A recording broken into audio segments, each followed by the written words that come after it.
you're trying to get a hold on your weight and have been looking at numbers on the scale but maybe want something more definite, you're probably wondering how you can compute your body fat percent. I'm Charlotte Lawson, a registered and licensed dietitian, and I'm here to say there's actually no numbers that you can really plug in to get your body fat percent. However, there are a couple different tests you can do. First would be like the skin fold test.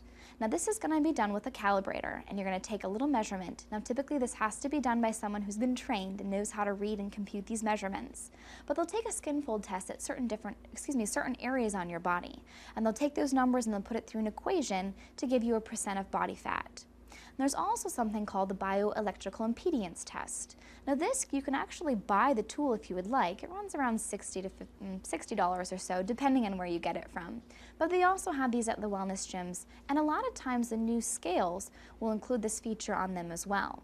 Now what this does is send an electrical current through your body, and solid muscle mass actually has more water, so it does carry the current a little better than the fat mass, and therefore it can actually read and try to give you a body fat percent. Well, your BMI is the body mass index, and this really is a ratio of your height to the weight that your frame is carrying.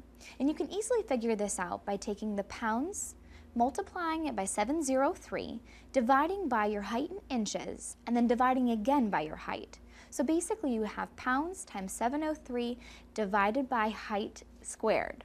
And this will give you that number, which is your BMI. Now you want to stay within the healthy range, which is 18.5 to 25. This is the lowest risk for health disparities, or lowest risk for health conditions. Anything below that, you're probably too thin. And then when we get too high, our health risk starts to increase. Now again, that's not for body fat percent, but it is still a good range and idea for your health risk. There's just a couple ways to compute your body fat percentage.